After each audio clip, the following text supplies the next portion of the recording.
everybody, and welcome back to the Dash Trader Newsroom. Bitcoin and the markets are surging to new highs just in time for the next #1 best trader competition, which is starting next week. So my name is Michael DeJour. I'm Director of Educational Services here at Dash Trader and a licensed professional, joined by my co-host, Jill Malandrino, Global Markets Reporter with NASDAQ. Jill, how are you? Good, doing well. Good to see you. Great to have you again. Let's just jump right in. I mean, earnings season's just about over, and the NASDAQ 100 has made a new high. It breaks the 2021 prior high. All three indexes have now made a new high. The markets have had gains for 4 months in a row. The last month's or last week's Economist had this really excellent piece of Economist artwork, cover art, of a bull being held up by some hot air balloons. The question is, are we in a bubble? What's going on here? We seem to be melting higher. Yeah, Mike, it's so interesting. Clearly, the Mag 7 has been leading the way in essentially anything that has to, any company that relates to NVIDIA. I mean, look at SMCI as an example, kind of hitching their wagon to that star, just like we saw in the let's call it 2010s, when companies had exposure to Apple. So it's kind of, there's always like these mega companies that you hear about, once a decade and as the technology evolves. But what I think is interesting is we're moving up on fundamentals and what was, a decent earnings season. We were pricing in 6 cuts for this year in terms of rates. We're not getting that, potentially 3, right? So the fact that the market is moving on fundamentals and hitting all-time highs, not predicated on what the Fed is doing, and essentially climbing a wall of worry outside of what's happening with earnings. I mean, the geopolitical situation, US and UK elections, we're still dealing with inflation, guessing what the Fed is doing. I mean, the market's always going to climb a wall of worry. It's not like these things are specific to 2024, but the fact that we're continuing to hit these all-time highs based on, earnings fundamentals, I think is quite encouraging.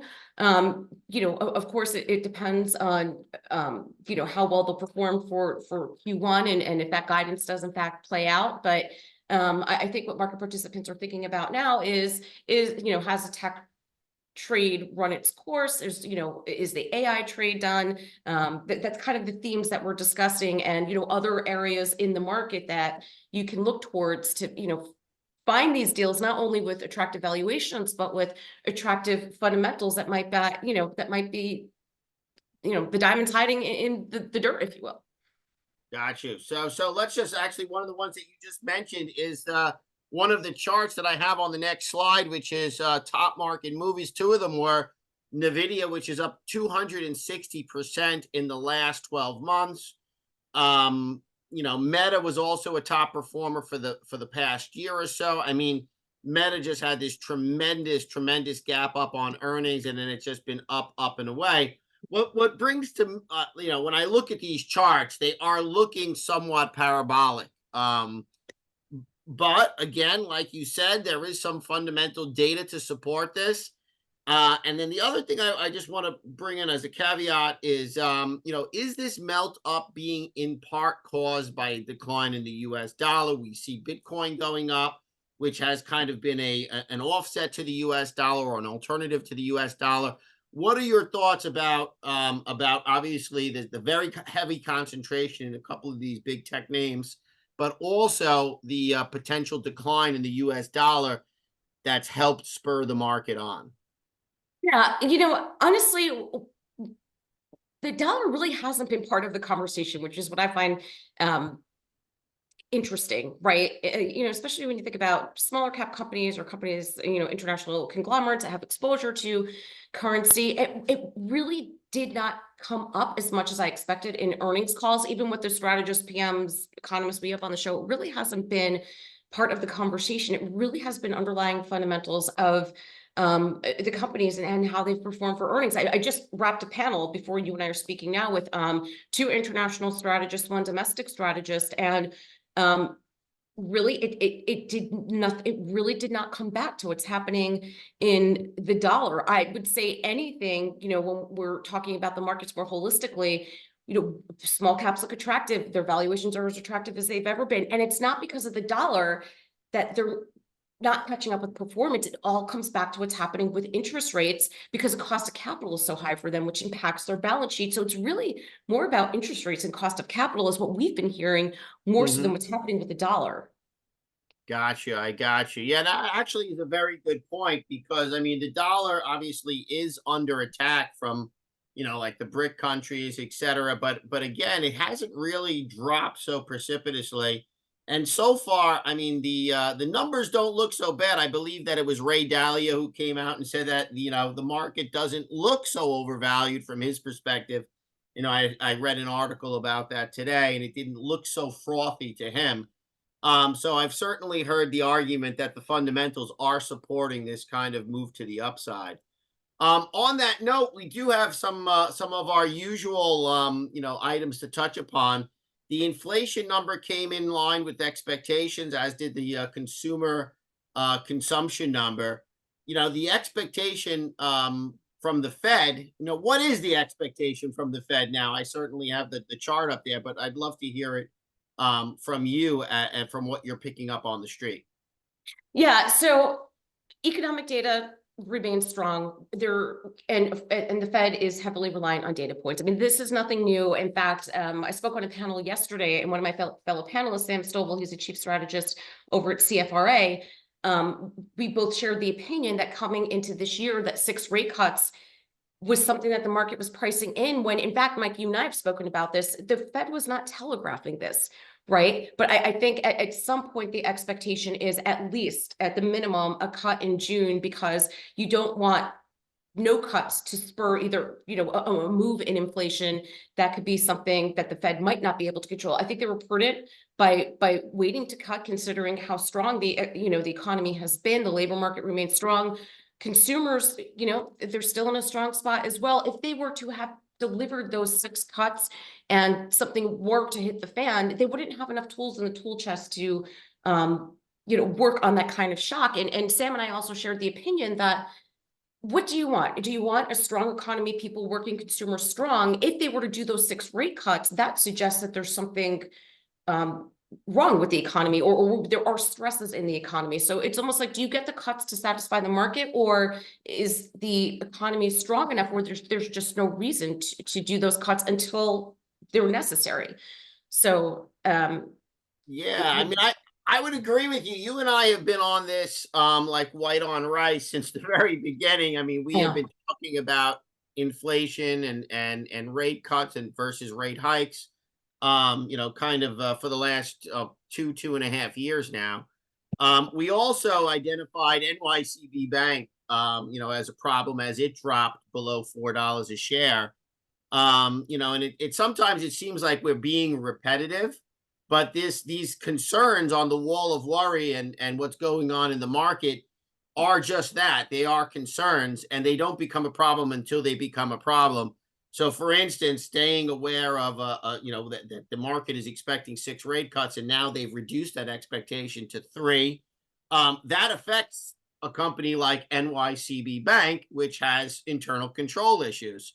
Now, tell me a little bit about that. So, what are exactly, from a Wall Street professional's perspective, what are internal control issues in a bank?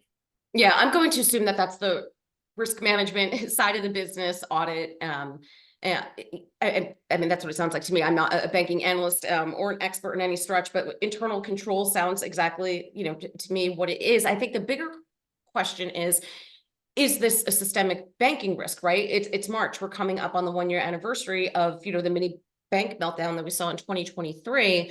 My thought is it's idiosyncratic to NYCB based on the assets that they had acquired from one of the failed banks. I think the bigger issue is what's happening with commercial real estate. There is stress there. There will be losses just because of the interest rate environment and payments that are coming due and reevaluating the valuation of these assets. But Yellen said 3 weeks ago she does not see systemic banking risk, but I do think the commercial real estate market is something I would be looking at more than I would be looking at one individual bank. And Mike, I think you and I spoke about this last time as well too.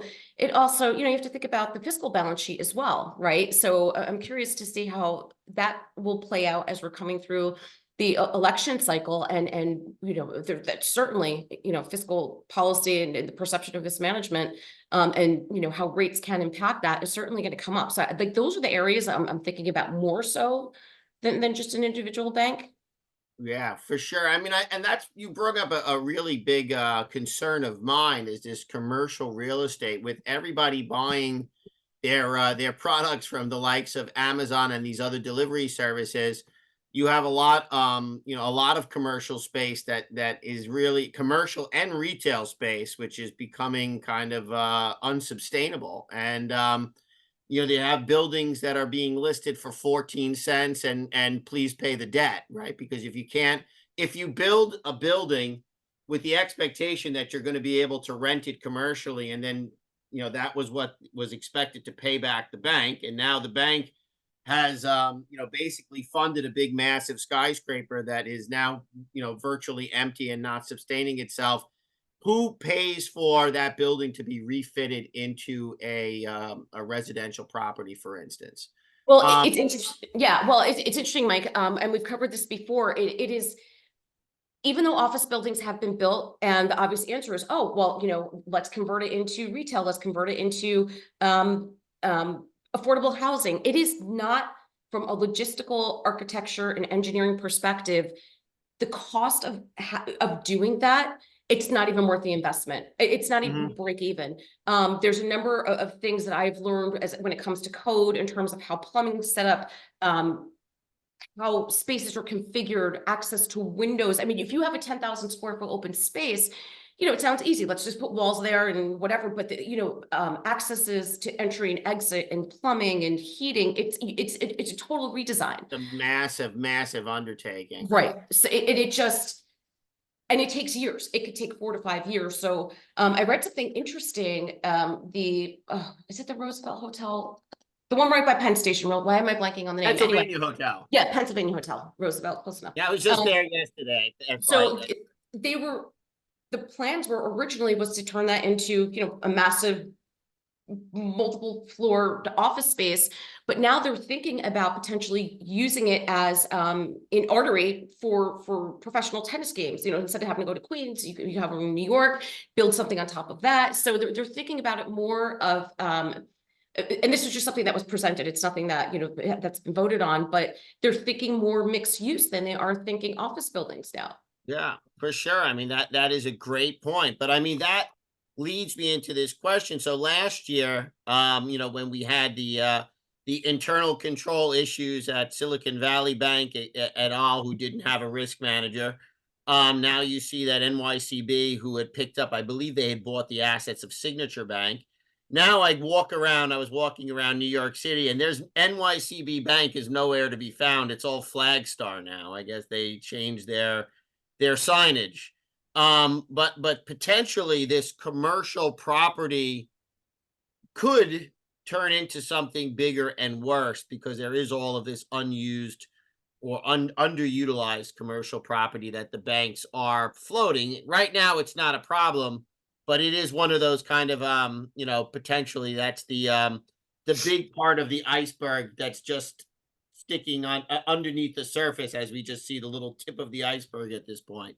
So I question whether or not this commercial property problem might turn into a big iceberg for banking in general. So just Yeah. thinking forward, but it's certainly something that we should be aware of, and you pointed out some really good points in regard to that. But Jill, listen, it's our favorite time of the year. We're ready to jump right into yet another number one best trader competition. Thank you so much for joining us, and I'll see you in a couple of weeks. All right. Sounds good, Mike. Have a Have great a great weekend. Take care. weekend. Ciao, bye. All right, everybody, here's your last chance to join us with the number one best trader competition. As of just a few moments ago, it's 2 days and 20 hours to the next number one best trader competition. If you want to save $50 and you want to do so, thanks to this newsroom, you can use the code NEWS50. That is your last chance to register code and pay only $100 by utilizing the NEWS50 registration code. This competition is sponsored by Cobra Trading, who has all kinds of extra prizes and gifts, a trading computer, trading, short selling, credits, all kinds of things. You could check out the website. Just go there and check out the various prizes. That's in addition to the free Dash Trader and the opportunity to come visit us in the crossroads of the world here in Times Square, New York. Let's jump into the charts as we do our market analysis. So just give me 1 second as I bring up my Dash Trader. All right, hopefully everybody can see my chart. So I have Meta up here on the charts.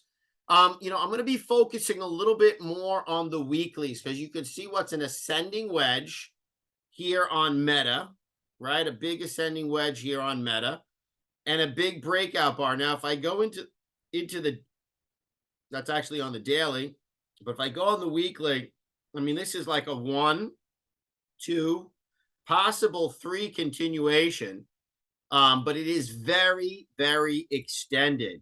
Extended in all time frames. Extended on the daily, extended on the weekly. Now, the only thing I would say that as a market technician, we know that extended could lead to more extended, right? So just because something is extended doesn't mean that it has to go down, right? And we're used to seeing things in the regular world. What goes up comes down, but that doesn't necessarily act that way in the markets. It does, however, say that potentially we are getting a bit parabolic.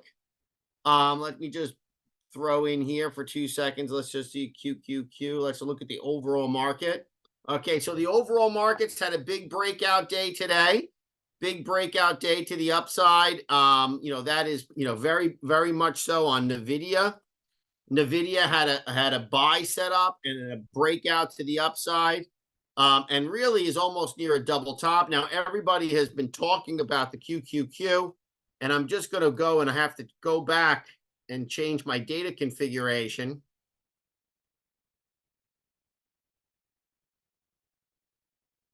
I'm just going to go back to 2021. Okay. And I'm just going to go boom. So here is the 2021 highs. We blew through those highs on the QQQ. So we have a new high, and we are just in clear air here. Now, the question is, what's going on with this volume? The volume does seem to be declining. So I'm just going to show how you can snap a ray line on our volume. So there's our, and look, you can see that not only is it declining, but it's even in lately, it's got even more of a downward slope to the downside. So certainly that's something to be concerned with. And, we're just kind of on the downward trajectory on volume, not on price. Price is going, to the moon, right? You have a 1, 2, 3. Just going to put on this trend line.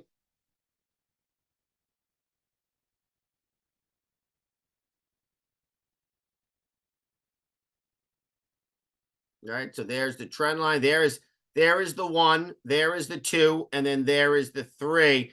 Now let's just take a look and put on our rectangle.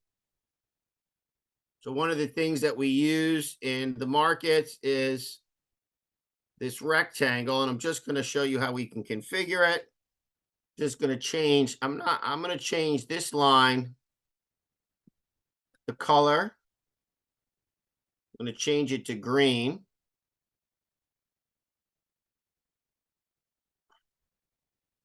And then I'm going to duplicate. I'm not going to duplicate it because I want to visually show you, if you were to put this up here, I mean, you could see that we still potentially have that distance right here to go.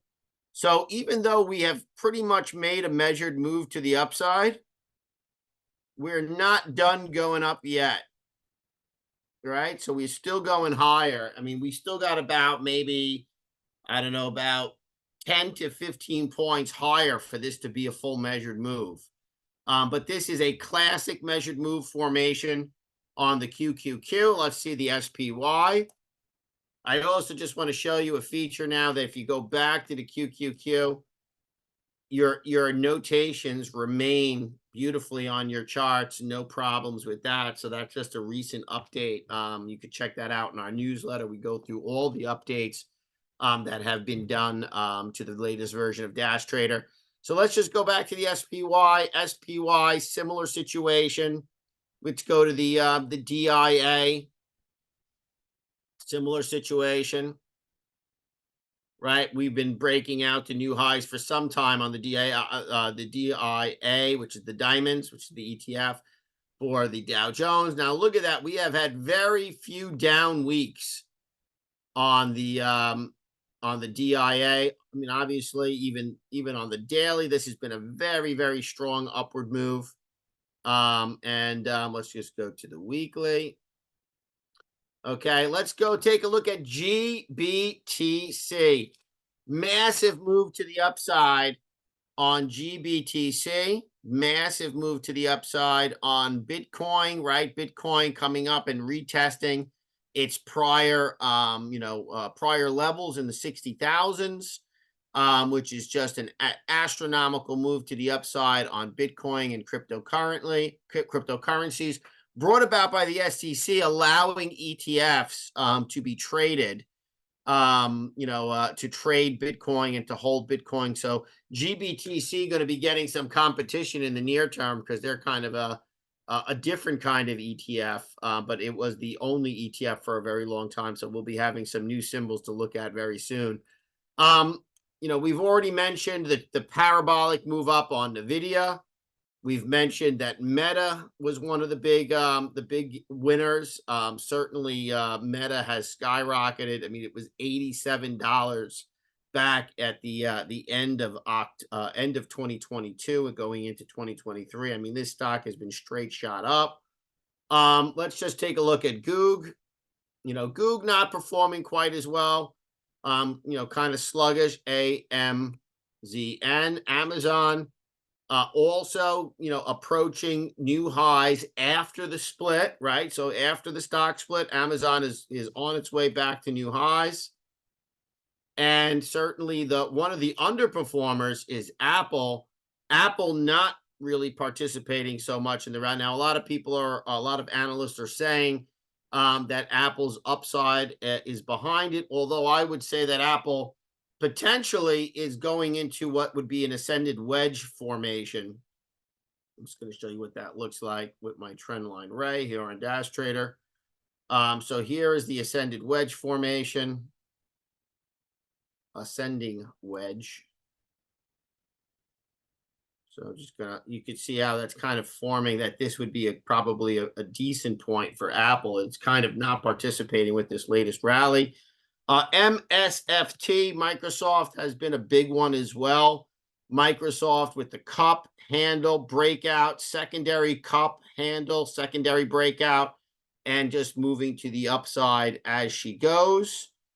So that's pretty much it. One last thing, I just always like to look at oil, right? So oil also looking like it's getting ready to make a move to the upside. USL.